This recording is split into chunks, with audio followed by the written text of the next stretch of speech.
हंदवाड़ा के वीर सपूतों को पूरा देश नमन कर रहा है। पांचों शहीदों के शौर्य की दास्तां लोगों की जुबान पर है। कोई भूलकर भी मां भारती के इन वीर सपूतों की शौर्य गाथा को भूल नहीं सकता है, क्योंकि इन शूरवीरों की बदौलत ही हम आज अपने घरों में महफूज हैं। लेकिन दुख इस बात का है कि देश की सरहदों को बाहरी घुसपैठियों से बचाते वक्त ये हमें छोड़कर चले गए। हंदवाड़ा के इन बलिदानी शहीद colonel Ashutosh Sharma, major Anuj Sood, lance नायक दिनेश नायक राजेश और एसआई शकील काजी की कुर्बानी पर देश को नाज है। हंदवाड़ा के शहीद कर्नल आशुतोष का पार्थिव शरीर आज सुबह जब जयपुर पहुंचा तो लोग भावुक हो गए और उनकी जुबान पर कर्नल आशुतोष के शौर्य के किस्से दिखे। सड़कों पर शहीद आशुतोष अमर रहे के नारे लग रहे थे। हंदवाड़ा में आतंकियों के साथ मुठभेड़ में कर्नल आशुतोष शर्मा शहीद हो गए थे। अपनी टीम के साथ सूचना मिलने पर वो हंदवाड़ा पहुंचे, आतंकियों से लोहा लिया। पूरी रात मुठभेड़ चलती रही और इस मुठभेड़ के दौरान 2 आतंकियों को मार गिराया गया। लेकिन इन आतंकियों को मार गिराने के दौरान हमने अपने देश के इन 5 वीर सपूतों को खो दिया, जिनमें कर्नल आशुतोष शर्मा, जो कि कमांडिंग अफसर भी थे अपनी यूनिट के, वो भी शहीद हो गए थे। जयपुर के रहने वाले कर्नल आशुतोष शर्मा का पार्थिव शरीर जब जयपुर पहुंचा तो वहां सबकी आंखें नम थी। पूरे सैन्य सम्मान के साथ उनके पार्थिव देह को जयपुर लाया गया, जहां जयपुर की जनता और पूरा देश उनको नमन कर रहा है। उनकी शौर्य गाथा सबकी जुबान पर है। जिस बहादुरी से उन्होंने आतंकियों का सामना किया, आतंकियों के जो मंसूबे थे उनको नेस्तनाबूद किया अपनी टीम के साथ मिलकर, उसका जिक्र आज जयपुर में पूरे देश में हर किसी की जबान पर है। 21 राष्ट्रीय राइफल्स के कर्नल आशुतोष शर्मा, जो हंदवाड़ा में आतंकियों से मुठभेड़ के दौरान शहीद हो गए थे, उनका पार्थिव शरीर आज जयपुर लाया गया। और जब कर्नल आशुतोष का पार्थिव शरीर जयपुर पहुंचा तो कैसे लोग जयपुर के इस वीर सपूत को याद कर रहे थे, वहां से हमारे संवाददाता की रिपोर्ट आप देखिए। पार्थिव देह जयपुर एयरपोर्ट पहुंच चुका है और आप देख सकते हैं यहाँ पीछे की तरफ ये जो ट्रक है, इस ट्रक में उनका जो है पार्थिव देह है वो यहाँ से जयपुर के मिलिट्री हॉस्पिटल ले जाया जा रहा है। उनके परिजन यहाँ मौजूद हैं, उनकी पत्नी यहाँ मौजूद हैं और उनके साथ में उनके भाई वो भी यहाँ मौजूद हैं। और पूरी तरीके से यहाँ अगर बात करी जाए कि उनकी जो पत्नी है वो इस गाड़ी में बैठी हैं और जो शहीद की जो पार्थिव देह है वो यहाँ से ले जाई जा रही है और यहाँ से ले जाके सीधे मिलिट्री हॉस्पिटल ले जाया जाएगा।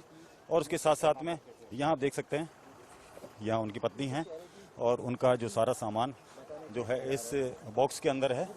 और वहीं ये जो वर्दी है उनकी, आप देख सकते हैं, वर्दी को वो छू के एक एहसास जो है, उन्हें वर्दी का एहसास हो रहा है। बात करेंगे तो मिलती है दीदी, चले आप दीदी भैया आगे एक बार। तो काफ़ी जो माहौल है, काफ़ी गमज़दा माहौल हो चुका है यहाँ पर। और पूरी तरीके से ये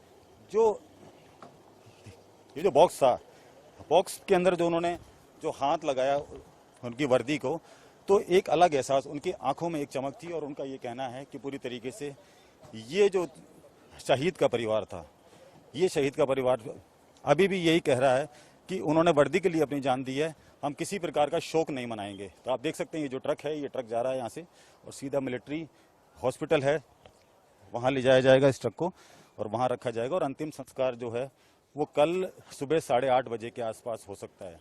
लॉकडाउन की वजह से अंतिम संस्कार में काफ़ी कम लोग शामिल होंगे और जो आर्मी एरिया है, जो कि वैशाली नगर में आर्मी एरिया है, तो वहाँ ये अंतिम संस्कार पूरी तरीके से किया जाएगा। हंदवाड़ा के शूरवीर ने अपनी मां को जो आखिरी खत लिखा था, वो खत क्या था, आइए वो आपको दिखाते हैं।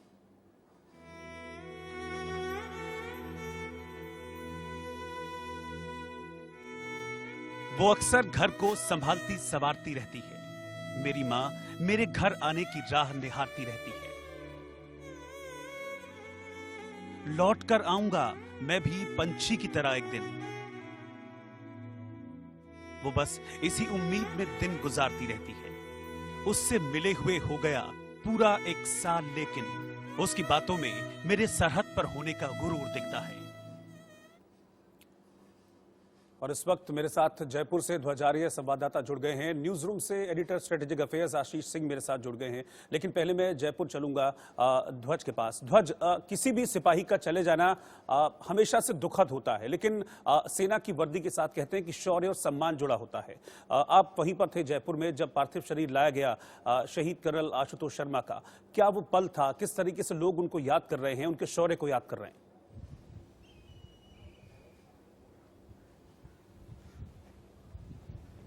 बिल्कुल, देखिए, एयरपोर्ट की बात करी जाए तो 3:30 बजे के आसपास जो वायुसेना का जो एक स्पेशल विमान था, वहां से उनका पार्थिव देह लाया गया जयपुर एयरपोर्ट पर। और जब वो जयपुर एयरपोर्ट पर जब उतारा गया उनका जो पार्थिव देह, तो उस वक्त सेना के आला अधिकारी मौजूद थे, सेना के जवान मौजूद थे और उनका पूरा परिवार भी मौजूद था। एक बहुत ही भावुक पल जो था उस वक्त था जब उनका बॉक्स, जो कि शहीद आशुतोष शर्मा का जो उनकी जो वर्दी थी, उनकी यूनिफॉर्म थी और उसके साथ साथ में उनका अन्य सामान एक बॉक्स में था और वो उनकी पत्नी पल्लवी को सौंपा गया। तो जब उन्होंने उस बॉक्स के अंदर हाथ डाल के जब उस वर्दी को छुआ, उनकी आंखों में चमक आप देख सकते थे और उन्होंने काफी गौरवान्वित अपने आप को महसूस किया। और उन्होंने फिर उसके बाद में ये कहा कि मैं एक शहीद की पत्नी हूं और पूरी तरीके से मेरा परिवार और मैं कोई शौक नहीं मनाएंगे। तो ये एक सम्मान की बात है। और जब वहां से लोग काफी खड़े थे और काफी उनके सम्मान में नारे लगा रहे थे कि शहीद आशुतोष शर्मा अमर रहें, और जय हिंद के नारे लग रहे थे, लगातार नारे लग रहे थे। उसके बाद में बाई रोड, जो कि सेना का एक ट्रक था, वहां से आर्मी एरिया ले जाया गया। अभी जो ताजा जानकारी सामने आ रही है, फिलहाल कोई भी श्रद्धांजलि का कार्यक्रम नहीं होगा आज और कल सुबह, जो कि पोलो ग्राउंड है आर्मी का, वहां से उनका एक कार्यक्रम होगा श्रद्धांजलि का और उसके बाद में पास ही के शमशान घाट में उनका अंतिम संस्कार कर दिया जाएगा। चूंकि लॉकडाउन है तो लॉकडाउन की वजह से, जैसे कि हमारे भाई, जो उनके भाई थे पीयूष शर्मा, उनसे हमारी बातचीत हुई तो उन्होंने कहा था कि लॉकडाउन के चलते हम 20 से ज्यादा लोग से ज्यादा नहीं होंगे अंतिम संस्कार में शामिल। और चूंकि उन्होंने ये कहा है कि कोरोना का डर पूरे देश में है, तो उसको ध्यान में रखते हुए ज्यादा लोग शामिल ना हो, इसलिए वो पार्थिव देह को अपने घर पे भी नहीं लेके गई। तो ये एक अच्छा डिसीजन है, एक अच्छा फैसला उनकी तरफ से माना जाता है। जो परिवार है उनका, वो पूरी तरीके से, जिस तरीके से सामने आया है, जिस तरीके से उन्होंने देश के सामने अपनी बात रखी है कि चाहे उनकी पत्नी की बात करी जाए तो उन्होंने यही कहा है कि उनके पति थे, वो शहीद हुए हैं और काफी बोल्ड इंसान थे। लगातार उनसे बात करते थे और उनको यही कहते थे कि मैं देश के सम्मान के लिए, देश की जो सीमाएं हैं वहां खड़ा हूं मैं और देश की रक्षा करने के लिए मैं कुछ भी कर सकता हूं। तो लगातार जो है उनके परिवार के अंदर, उनकी एक छोटी बेटी है 12 साल की, उस बेटी का भी यही कहना था कि मेरे पिताजी जो थे, मेरे पिता थे, वो काफी बहादुर इंसान थे और उसकी आंखों में भी जो एक चमक, जो अपने पिता के लिए सम्मान था, वो ध्वज, शहीद कर्नल शर्मा ने अपना एक आखिरी खत जो था उसमें अपनी मां का जिक्र किया है। अपनी मां के नाम एक पैगाम उन्होंने अपने इस खत के जरिए छोड़ा है, यानी कि आखिरी पलों में भी उनकी मां उनके जहन में चल रही थी। तो क्या उस मां से आपकी बात हो पाई? एक मां ने अपना बेटा खोया, एक भाई ने अपना भाई खोया, परिवार के बाकी सदस्यों से आपकी बात हुई? वो किस तरह से याद कर रहे हैं अब कर्नल शर्मा को? कल जब हमारी उनसे बात हुई, परिवार के पूरे सदस्य मौजूद थे, उनकी पत्नी थी, उनके बड़े भाई थे पीयूष शर्मा, और उनके अलावा उनके जो माँ थी वो भी वहाँ मौजूद थी। और जब हमने उनसे पूछा कि कविता व्हाट्सएप के माध्यम से उन्होंने भेजी थी उन्हें, तो जब वो कविता उन्हें सुनाई गई तो वो रोने लग गई और उनकी आंख में आंसू थे। लेकिन फिर भी उन्होंने कहा कि मेरा बेटा, जो कि आशुतोष चूंकि छोटे थे तो माँ के लाडले भी थे, तो उनका यही कहना था कि जब मेरा छोटा बेटा वापस आने की बात कह रहा था तो मेरी आंखों में आंसू थे। और मैंने जब उससे बातचीत की तो उन्होंने यही कहा था कि मैं जल्द ही लौटकर वापस आऊंगा।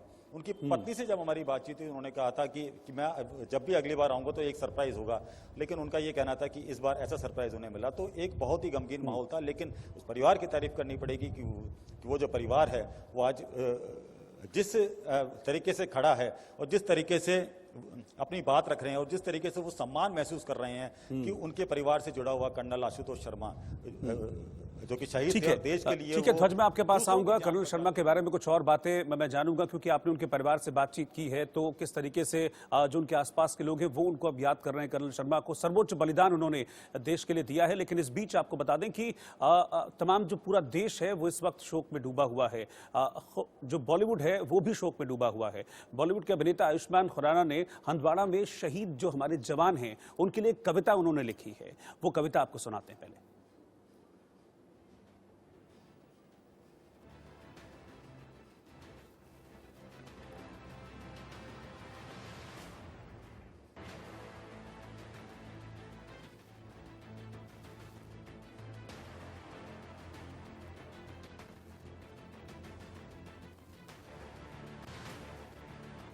देश का हर जवान बहुत खास है लड़ता जब तक श्वास है, परिवारों के सुखों का कारावास है, शहीदों की माओं का अनंत उपवास है।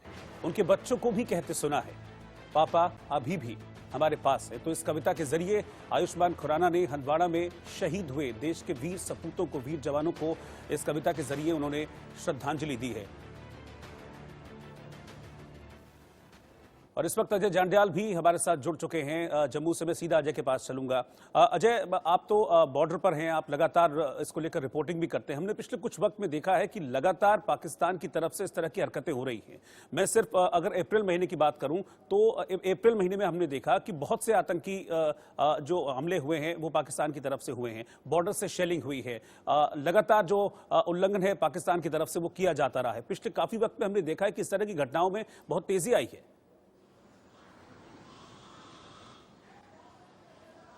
जी बिल्कुल, आप सही कह रहे हैं। और जिस तरीके से लगातार आप देखें तो पाकिस्तान की तरफ से कोविड-19 का जो हालात बने थे, जहां दुनिया जो है कोविड से लड़ने के लिए जंग लड़ रही है और कोशिश कर रही है कि जल्द से जल्द कोरोना को हराया जा सके, उस वक्त भी पाकिस्तान एक ही काम में लगा है। वो भारत के खिलाफ जो है वो आतंकियों की साजिश कर रहा है, भारत के खिलाफ फायरिंग कर रहा है। आप देखें तो LOC पर लगातार फायरिंग के मामले बढ़े हैं। अगर पिछले 24 घंटों की बात करें तो आपको बता दूं 7 युद्ध विराम के उल्लंघन पाकिस्तान ने 24 घंटे में किए हैं। कश्मीर से लेकर जम्मू तक की पूरी जो LOC का इलाका पड़ता है वहां पर घुसपैठ की कोशिशें लगातार चल रही हैं, मगर भारतीय सेना लगातार पाकिस्तान को मुंहतोड़ जवाब दे रही है। कश्मीर में देखें तो अगर पिछले 24 घंटे की ही बात करें तो 4 जो है इनकाउंटर जो है यहाँ आतंकी रिलेटेड गतिविधियां जो है वहां पे देखी गई हैं। तो ये साफ दर्शाता है कि पाकिस्तान किस तरह से बुखलाया हुआ है। और खासतौर पर ये बुखलाहट आपको बता दूं कि ये 370 टूटने के बाद बढ़ी है। क्यों? क्योंकि पाकिस्तान जानता है कि यहां पर उसको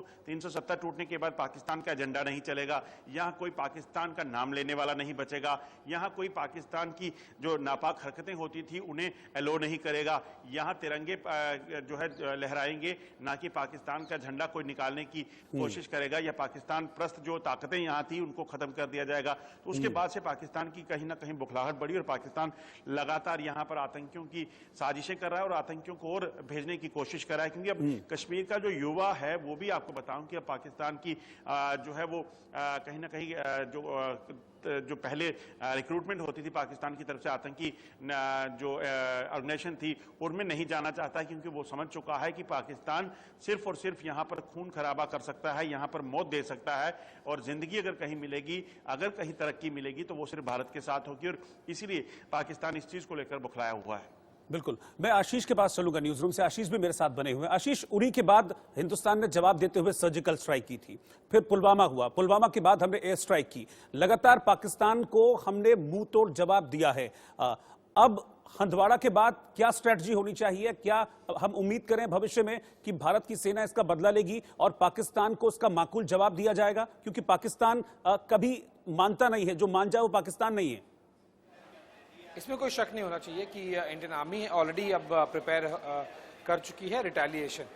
जब इससे लगभग मैं कहूँगा कि काफ़ी कम इंटेंसिटी का अटैक हुआ था और जो नंबर ऑफ मार्टर्स थे जो शहीद हुए थे उनकी संख्या भी काफ़ी कम थी पिछले महीने।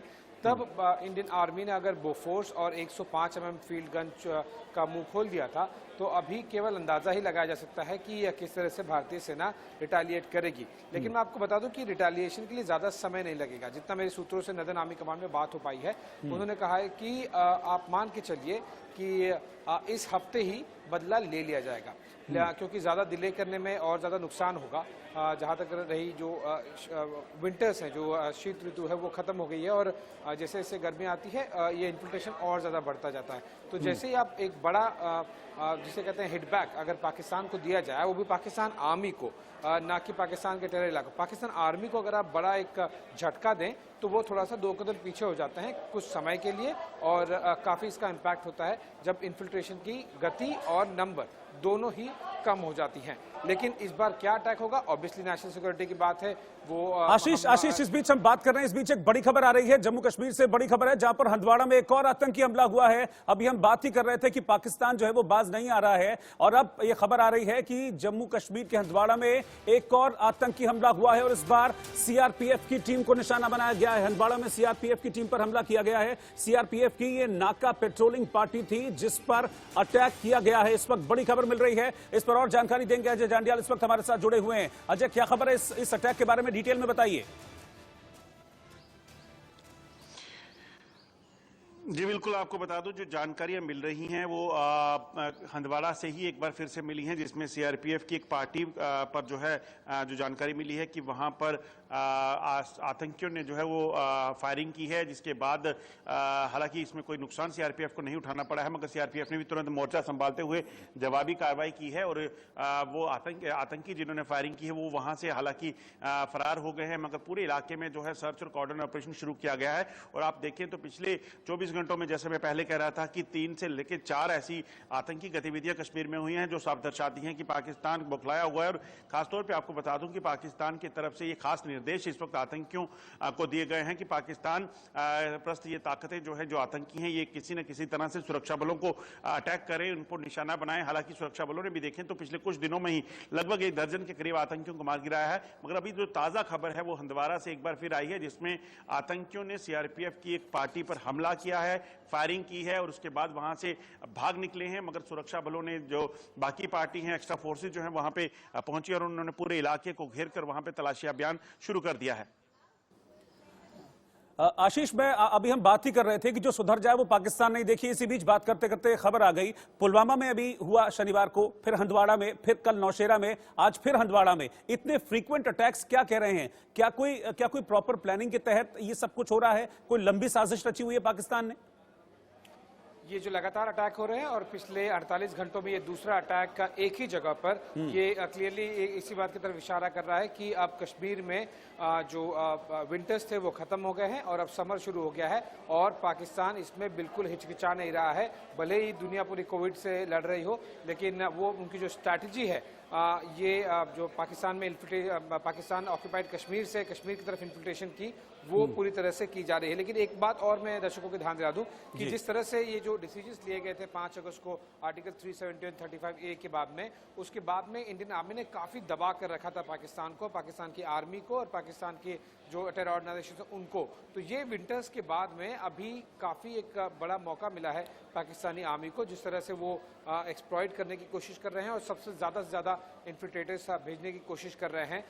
ये काफ़ी अभी अगले आने वाले दिन काफ़ी, मैं कहूँगा जिसे अंग्रेजी में कहा जाता है कि ब्लडी होने वाले हैं, काफ़ी खून खराबा वहाँ पे होगा, ये तय है। क्योंकि पाकिस्तान के मंसूबे अब शुरुआत में ही, जैसे ही विंटर्स खत्म हुए हैं, दिखने शुरू हो गए, और ये एग्जैक्ट बहुत पीक वाला टाइम होता है जब बहुत ज़्यादा आतंकवादी पाकिस्तान ऑक्यूपाइड कश्मीर से कश्मीर में आने की कोशिश करते हैं। क्योंकि वो पिछले 3-4 महीनों से अपने लॉन्च पैड्स पर जो उनकी ट्रेनिंग चल रही होती है वो सब रुके होते हैं, क्योंकि विंटर्स में ज़्यादा आतंकवादी आ नहीं पाते हैं। लेकिन जैसे ही विंटर्स खत्म होता है, ज़्यादा तादाद में आतंकवादी आने की कोशिश करते हैं, और यही वजह है कि हम 48 घंटों में ऐसे कई अटैक्स देख चुके हैं। दूसरी एक और बात छोटी सी मैं बताना चाहूँगा रोहित, कि ये ठीक नीलम वैली के सामने वाला इलाका है, तो यहाँ पर बहुत आसानी भी होती है, और यहीं पर बहुत सारे पाकिस्तान ऑक्यूपाइड कश्मीर में टेरर ऑर्गेनाइजेशंस के लॉन्च पैड्स भी हैं, तो इसलिए हमें बहुत ज़्यादा इंटेंसिटी है वो इस इलाके में दिखती है।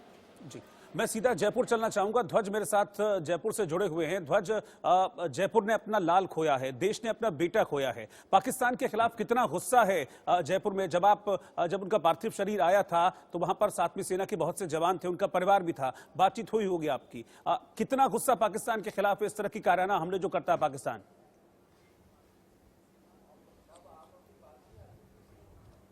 देखिए, पाकिस्तान की बात करी जाए तो पाकिस्तान के खिलाफ जो गुस्सा है, सबसे पहले तो जी ये जो शहीद थे आशुतोष शर्मा, उनकी मां के अंदर सबसे ज़्यादा गुस्सा था। कल हमने जब बात करी थी उनसे तो उन्होंने यही कहा था कि पाकिस्तान के जो मंसूबे हैं वो कभी पूरे नहीं हो पाएंगे जब तक उनके लाल जैसे देश के कई लाल हैं जो कि सीमा पर अपने देश की सुरक्षा कर रहे हैं। तो एक बहादुर सिपाही की बहादुर माँ के ये कहना था उनका। और उनके साथ साथ में जो उनके भाई हैं पीयूष शर्मा, आज जब हमारी उनसे बात हुई, एयरपोर्ट पे जब उनसे बातचीत हुई, तो उन्होंने यही कहा कि पाकिस्तान के मंसूबे कभी जो है कामयाब नहीं हो पाएगा, पाकिस्तान अपने मंसूबों में। और अगर इंडिया की बात करी जाए तो आशुतोष शर्मा जैसे, उनके भाई जैसे, बिल्कुल, पाकिस्तान कभी भी अपने मंसूबों में कामयाब नहीं हो पाएगा, क्योंकि जब तक हमारे देश में इस तरह के लाल रहेंगे, जब तक हमारे देश में इस तरह के वीर योद्धा हैं, तब तक कभी भी पाकिस्तान अपने किसी भी मंसूबे में, नापाक मंसूबे में कामयाब नहीं हो पाएगा। बहुत बहुत शुक्रिया आप सभी का हमारे साथ जुड़ने के लिए। एक छोटे से ब्रेक के लिए हम रुक रहे हैं, आप बने रहिए हमारे साथ।